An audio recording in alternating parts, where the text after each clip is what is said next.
E vamos ao Talk Wine, você pode ter essa experiência, talkwine.com.br. Bom dia aos nossos ouvintes do Oeste do Estado, CBN Cascavel, Roberto Benjamin, bom dia. Ricardo Silveira, bom dia, nosso ouvinte do Centro-Sul do Estado. E Marcelo Copelo, bom dia. Bom dia, gente. Tudo bem com vocês? Tudo jóia. Marcelo, hoje é o dia da pergunta dos nossos ouvintes. Vou começar aqui pelo Paulo, né? O Paulo, eu vou até falar para dar a afirmação dele, porque ele é um cara que gosta de vinho, que foi que ele gosta, o sonho da vida dele é terminar a vida dele morrendo com uma taça de vinho na mão, né? Aí vou pegar o gancho. Aqui eu tenho o Luiz perguntando o seguinte, né? A preservação dos vinhos, conservar os vinhos. Você já falou várias vezes sobre isso, como é que a gente pode conservar o vinho. Mas ele está falando de vinho fechado. Comprar vinho e deixar um tempo ele guardado. Tipo, comprar para festa de final de ano e tal. Quais os cuidados que a gente tem que ter? Bom, em primeiro lugar, é bom lembrar que eu sou um bebedor de vinhos velhos, vinhos antigos. Eu acho que realmente bons vinhos que têm potencial para serem guardados melhoram muito com a idade. Então vale a pena guardar bons vinhos por anos, por alguns anos. Para você conservar vinho por anos, você tem que ter uma adega climatizada, não tem jeito, tá? A não ser que você more na Europa, num clima frio, tem um porão, um lugar onde a temperatura varie pouco e seja quase sempre fria, tá? Mas no Brasil, você vai precisar de uma adega climatizada, um aparelho que mantém a temperatura controlada. Na minha casa eu tenho lá eu tenho um frigorífico aqui, onde eu programo um termostato da temperatura que eu quero, ele mantém entre 13 e 15 graus, nunca varia disso. Então eu guardo ali por anos vinho. Se você pretende comprar para tomar em pouco tempo, dias, semanas ou até poucos meses, você só precisa buscar um lugar fresco, tá? Sem luz, sem sol. Sol não é bom, variação de temperatura tem que ser evitada. Bote um lugar que não esquenta, não esfria. Não, cozinha não é um bom lugar, porque você tem fogão, tem geladeira. Na geladeira também não é bom, porque a geladeira vibra, você abre e fecha a porta o tempo todo, tem comida que tem cheiro. Então, num canto da casa sem luz, mais ou menos arejado, porque se for muito fechado cria mofo, e mais ou menos fresco, tá? Mas se você for guardar, assim, quanto menos tempo você guardar, menos cuidado você tem que ter. A lógica é essa. Gilson, está mudo, Gilson. Você colocou aí que o vinho tem que ficar quietinho, ou seja, a gente não pode ficar movimentando muito o vinho. Não é o ideal. E ele tem que ficar numa temperatura nem muito extrema, do alto e baixo, é isso? Isso, e também não pode variar muito. Assim, aqui no Rio, às vezes você tem verão de dia e inverno de noite, no mesmo dia. Isso não é bom. Tá, então porque... eu vou emendar essa pergunta claro. com outra. Vinho tinto e vinho branco. O processo de guarda é o mesmo? No caso da temperatura é a mesma? Pode ser o mesmo, sim. O vinho branco é mais delicado, tá? Se você tiver a possibilidade, guarde o vinho branco um pouco mais frio. Existem adegas climatizadas onde você tem mais de uma temperatura. Você tem uma área da adega que é 16 graus, outra área que é 13.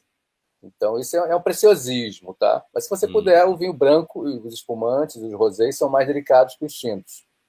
E o espumante tem o mesmo prazo de guarda ou não? O espumante é uma coisa que é à parte, a gente tem que pensar ele à parte. Olha, o espumante depende muito do tipo também. Se for um prosecco, dura menos. Se for um grande champanhe milesime com safra, pode durar décadas, tá? Pode durar tanto ou mais que um tinto.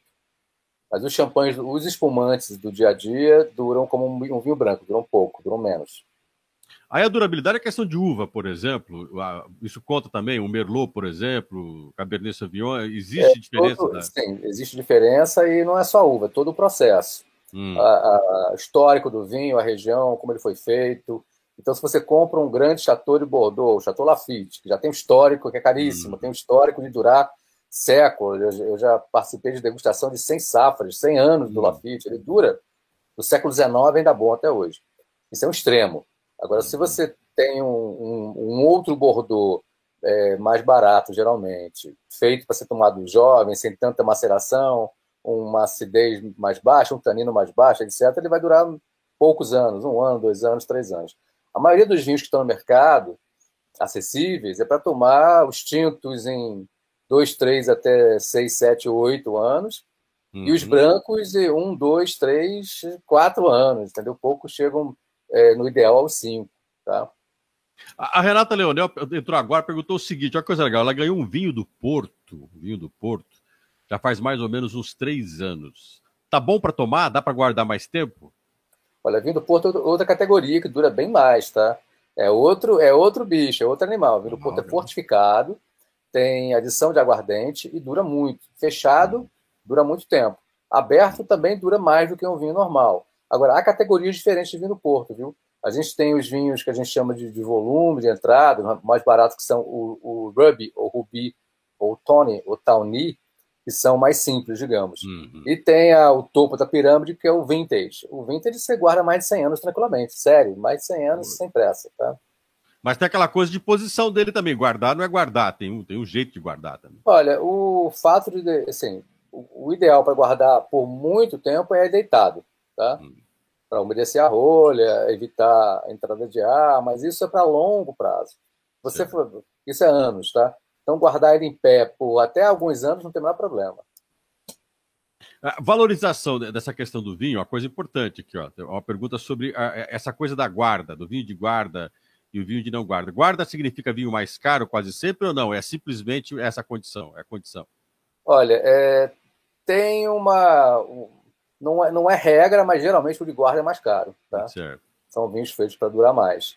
E o vinho do Porto, por exemplo, tem até uma tradição em Portugal, que a criança, quando nascia, ganhava uma caixa de vinho do Porto Vintage do ano dele. Tá? Uma pergunta legal do Miguel aqui, essa é boa. O Miguel pergunta assim, inglês sabe fazer uísque ou sabe fazer vinho também? Essa é legal. Olha, os ingleses estão com uma produção crescente de espumantes no sul da Inglaterra, bons, e os ingleses têm uma participação importante na produção de vinho do Porto. Tem muitas empresas de vinho do Porto que pertencem a ingleses. Mas estão em Portugal. Estão em Portugal, é. Só concluindo o que eu estava dizendo, a criança nascia em Portugal, ganhava uma caixa de vinho do Porto Vintage do ano dele, e quando fazia 18 anos, aquela caixa valia um carro, entendeu? Que legal, olha então, só. Então você podia beber ou trocar por uma coisa mais prática, como um carro. Quando o seu filho nascia, você comprava vinho porque estava pensando no futuro da criança. Olha só, cara. Pois é, a minha filha de 2015, uma safra ótima, até uma boa desculpa para comprar vinho. Você comprou vinho para ela ou não? Não comprei não, mas eu tenho aqui alguns 2015 que servem para ela. Aliás, ela tem um produtor de espumante, muito amigo meu, que mandou engarrafar 3 garrafas Magnum do espumante dele com o nome dela e disse, olha, são 3 garrafas, uma para quando ela fizer 18 anos, outra para quando ela se casar, outra para quando ela se formar. O Rony acabou de mandar um recado para mim, assim, o duro de comprar vinho quando o filho nasce é esperar para tomar. Às vezes o filho chega nos 18 e já tomou tudo. Você tem que comprar um vinho que vai durar esse tempo todo. E tem que se controlar, né, Copelo? Claro, tem que ser um vinho durável e que você tenha força de vontade para resistir. Disciplina, né? A hora você briga com o filho e fala assim, me cansei de você, dá aqui esse vinho que eu vou tomar, né? Pois é. Tem que ter calma, paciência. Meu caro Copelo, muito obrigado, bom fim de semana para você. Obrigado, gente. Até segunda-feira. Você pode entrar em contato com o Marcelo Copelo, pelo Instagram, @Marcelo Copelo, lembrando que é com 2 L's, e no site dele, marcelocopelo.com. 11h13.